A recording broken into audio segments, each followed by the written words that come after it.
अभिषेक की रिपोर्ट हम आपको दिखाते हैं प्रयागराज संगम नगरी से। जरा वहां भी देखिए, क्योंकि देखिए हरि के द्वार से रिपोर्ट दिखाई हमने आपको कुरुक्षेत्र से रिपोर्ट दिखाई और अब आपको दिखाते हैं संगम नगरी जहां पर कुंभ भी लगता है प्रयागराज से। वहां पर सूर्य ग्रहण को लेकर कैसी तैयारियां हैं, क्या क्या बातें हो रही हैं, लोग कैसे वहां पर आ रहे हैं, जरा इस रिपोर्ट में देखिए आप।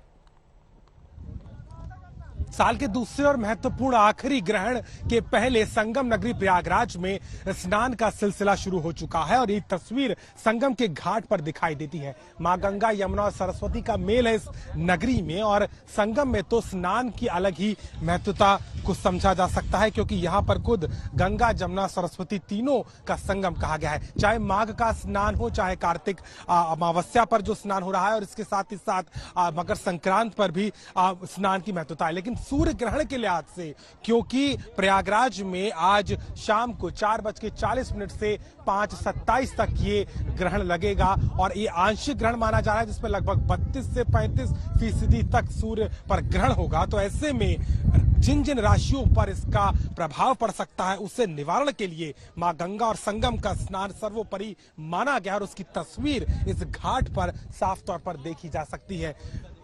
एक महत्वपूर्ण समय यह भी है क्योंकि दिवाली के मौके पर बताया जा रहा है कि जिस तरीके से ये ग्रहण पड़ा है, लगभग 27 साल बाद का ये संयोग बना है जब इस तरीके का ग्रहण पड़ रहा है। लेकिन महत्वपूर्ण तरीके से हिंदू मान्यता के अनुसार स्नान के जरिए कहीं ना कहीं तमाम जितने लोग हैं वो अपने कष्टों को दूर करने के लिए यहाँ पे लगातार स्नान कर रहे हैं। लेकिन सूर्य ग्रहण के हिसाब से भी अगर देखा जाए तो स्नान का महत्व है, जिसको लेकर के संगम नगरी प्रयागराज में आज स्नान और पूजन का विशेष महत्व दिखाई देता है।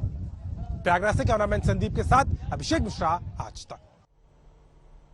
तो देखिए, देश की 3 धार्मिक नगरियों से हमने आपको रिपोर्ट तो दिखा दी, लेकिन एक बार फिर से लौटते हैं हरि के द्वार, उस भूमि पर जिसको कहते हैं देवभूमि उत्तराखंड। मल्लिका मेरे साथ लगातार बनी हुई है। मल्लिका, सूतक लगा हुआ है। अब आप क्योंकि लगातार शोज कर रही थी, तमाम सूर्य ग्रहण को लेकर लोगों से संवाद कर रही हैं, हमें हरि के द्वार की तस्वीरें तो दिखाइए, लेकिन साथ में यह भी बताइए कि क्या क्या यहां पर चीजें मनाही हैं। जब ये ग्रहण रहेगा उस दौरान क्या करें क्या ना करें। आपकी तमाम साधु संतों से बातचीत हुई होगी, तस्वीरों को दिखाने के साथ जरा हमें समझाइए।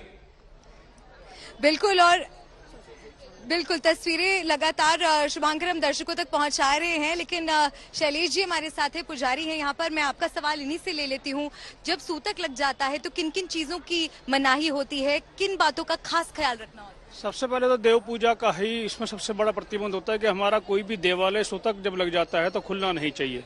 चाहे वो घर में है, चाहे वो मंदिर है, चाहे देवालय है, तीर्थ में, सभी इसमें जब सूतक लगने के बाद ही देव पूजा के सबसे पहला प्रतिबंध देव पूजा में हो जाता है। और ये माना जाता है कि पवित्र नदियों के तट पर आज के दिन अगर इष्ट मंत्र का जप किया जाए तो वो सिद्ध हो जाते हैं। जो ग्रहण कार्य का योग जो होता है, कोई भी अपना मंत्र सिद्ध करने के लिए सबसे बड़ा उत्तम समय माना जाता है। उस समय इस समय जो करा हुआ जो मंत्र जाप है, उसका असंख्य गुना फल प्राप्त होता है। असंख्य गुना फल प्राप्ति का योग जो है ग्रहण काल का और इसमें भी जो ग्रहण कार्य जिस समय ग्रहण का समय शुरू होता है और ग्रहण के मोक्ष, ग्रहण के शुरुआत जैसी लगता है तो आप उसका जाप करें, फिर तप करें और फिर उसका हवन करें। गंगा स्नान का हिंदू धर्म में खासा महत्व माना जाता है और अगर सूर्य ग्रहण के मौके की बात की जाए, आज के दिन अगर गंगा स्नान के लिए श्रद्धालु पहुंचते हैं तो किस तरह का लाभ उन्हें मिल सकता है? गंगा स्नान का फल जो है असंख्य गुना इस योग में असंख्य गुना योग बढ़ जाता है। और ग्रहण कार्य में देव कार्य तो प्रतिबंध है, लेकिन पितृ कार्य का भी अनंत गुना फल मिलता है।